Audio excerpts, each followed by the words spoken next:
तो ड्रामे की शुरुआत होती है हमारे मेन लीड से, जहाँ पर उसको दिखाया है हुआ है उसके हाथ में चाकू भी है और वो और कोई नहीं उसके खुद पेरेंट्स होते हैं। फिर दूसरी तरफ हमारे सेकंड मेन लीड को दिखाया है जहाँ पर वो एक पुलिस वाला है, वहीं से एक लड़की दौड़कर आती है जो कि हमारी मेन लीड है और वो अपने भाई को आवाज़ देती है जिसका नाम सिया होता है और वहीं पर वो उसको टीज़ करता है। दोनों की चटर पटर होती है और वो उसको बधाई देती है क्योंकि उसका प्रमोशन हो जाता है और धीरे से कान में पूछती है क्या एफिनिटी बी इन्फेक्टेड लोगों पर अटैक कर रहे हैं। उसका भाई उसे बोलता है कि अब शुरू मत हो जाओ और वो उससे पूछता है कि हाथ में कैसी लगी और वो नॉर्मल बहाना बना देती है। वहीं पर उनके दोनों भाई बहन की चटपट चल रही होती है कि वहीं से गाड़ी आ जाती है पुलिस की। उसकी बहन बोलती है क्या ये वही है। उसका ब्रदर बोलता है हाँ एक बहुत इंपॉर्टेंट केस चल रहा है। तो ये सारी गाड़ियाँ स्पेशल ब्यूरो की है। वहीं पर मॉर्निंग होती है जहाँ पर उसका ब्रदर जो है केस लोकेशन पर पहुँचता है, उसकी बहन भी उसके साथ होती है। वो उसको बाहर खड़े होकर अंदर चला जाता है अपनी टीम के साथ। वहीं पर वो लोगों की बातें सुन रही होती है कि लोग बात कर रहे थे कि यहाँ पर जिसने खून किया है उसने अपने ही माता पिता का खून कर दिया है और वो काफ़ी ज़्यादा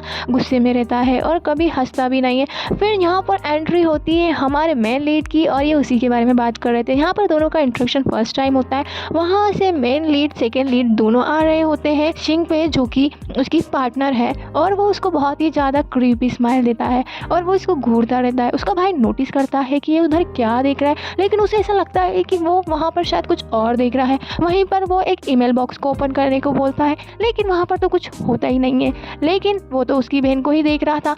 तभी वो उसको देखती है, दोनों के बीच में आई कॉन्टेक्ट होता है। वो उसे बहुत क्रीपी नज़र से देखता है कि वो डर जाती है आखिर ये ऐसा क्यों कर रहा है। फिर सभी की नज़र पड़ती है कि ये तो उस लड़की को घूर रहा है, शायद ये दोनों रिलेशनशिप में है और वो उनसे बहुत सारे सवाल पूछते हैं लेकिन वो खड़े होकर सिर्फ उसे घूर रहा होता है। वहीं पर उसका ब्रदर फिर उसको लेके चला जाता है और वो पीछे मुड़ के फिर उसकी बहन को नोटिस करता है और वो अपनी बहन को पीछे हटा देता है। तभी वो फिर क्रीपी स्माइल देता है।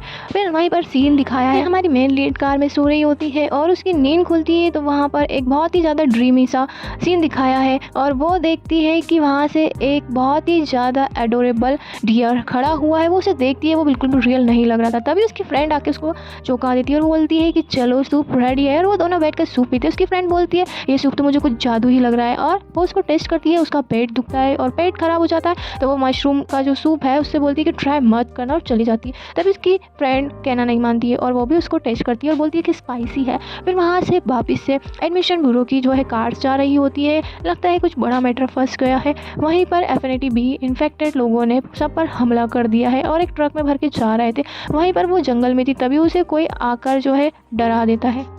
वो और कोई नहीं एफिनिटी बी होता है और वो उसके पास जाता है। वो रो रही होती है, उसके आंसू पोंछ के वो स्मेल करता है। वो बोलता है बहुत ही ज़्यादा काफ़ी अच्छी स्मेल है, अब तुम मेरी बन जाओ, हम एक टीम में हैं और अब हम पैक बनाएंगे। और वो उसको ले जाके उसी ट्रक में बंद कर देता है। वो ट्रक कहीं से गुजर रहा है। फिर वहीं पर सीन दिखाया है कि जंगल में कोई और भी होता है। एक्चुअली में वो हमारा मेन लीड ही होता है। वो अपनी स्पोर्ट कार में बैठकर फुल स्पीड से बिल्कुल उस ट्रक का पीछा करता है। वहीं पर ट्रक में कुछ हलचल हो रही होती है। एक्चुअली उनको पुलिस ने घेर लिया होता है और वो बात कर रहा होता है कि मैं आउट ऑफ कंट्रोल हो रहा हूँ तो मैं इंजेक्शन ले रहा हूँ और वो इंजेक्शन ढुल भी जाते हैं। तो हमारी मेन लीड एक इंजेक्शन निकाल कर रख लेती है।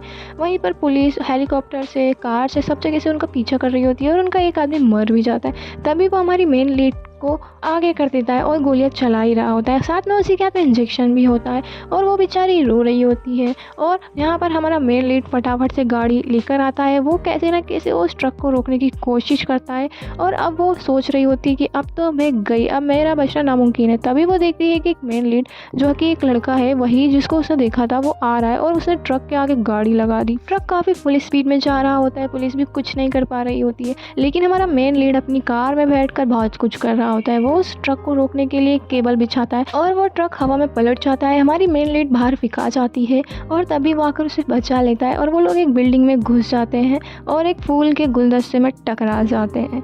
यहाँ पर वो उसको नीचे उतारता है लेकिन उसकी कंडीशन काफ़ी ख़राब हो जाती है क्योंकि अभी उसने काफ़ी ज़्यादा एनर्जी वेस्ट कर दी थी और वो बेचारी भी नीचे उतर जाती है और थक जाती है और वो घबरा जाती है कि क्या हुआ था। तभी वो अपनी पॉकेट चेक करता है और बोलता है कि यहाँ तो एक भी इंजेक्शन नहीं बचे हैं, अब तो कंडीशन आउट ऑफ कंट्रोल हो रही है। और वो उससे बोलता है जितनी जल्दी हो सके यहाँ से चली जाओ। और वो चाह रही होती है कि वो पलट के देखती है कि उसकी कंडीशन ख़राब है, लेकिन वो उसके पास फिर मुड़ के आती है और वो बोलती है क्या तुम ठीक हो, क्या मेरी वजह से तुम्हें चोट लगी। तभी वो उससे बोलता है मैंने तुम्हें ऑलरेडी चांस दिया था लेकिन तुम नहीं गई और ये तुम्हारी चॉइस है, तुम रुक गई। और वो उसको गर्दन ऊँची करके बहुत ही क्रीपी सा साइड स्माइल देता है जैसा कि उस किलर ने किया था। तभी वो उसको देख के शॉक में हो जाती है और उसको याद आता है ये और वो दोनों सेम है और वो घबरा जाती है। वो उससे इतना डर जाती है कि वो भागने की कोशिश करती है, लेकिन वो आउट ऑफ कंट्रोल हो जाता है और उसको गोदी में उठा लेता है।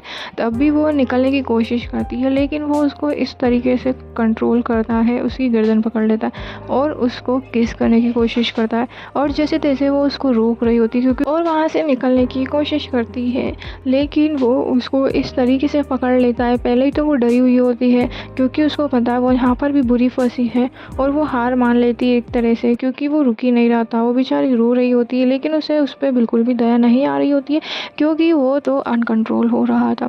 फिर वो मौका देकर उसके सीने में इंजेक्शन गोप देती है, जिसकी वजह से वो थोड़ा कंट्रोल में आता है, लेकिन अब भी वो उसको ऐसे देखता है। इंजेक्शन के बाद वो कंट्रोल में आता है और इसी का मौका के फ़ायदा उठाकर वो यहाँ से बच के निकल ही रही होती है। वो भी उसको नहीं रोकता है और वो जा रही होती है कि उसको टकरा जाती है और बेहोश हो जाती है और ये देख के वो फिर से क्रीपी सा स्माइल देता है। तो हमारा फर्स्ट एपिसोड यहीं पर एंड होता है। मिलते हैं नेक्स्ट एपिसोड में, तब तक के लिए bye bye and subscribe for more and stay tuned.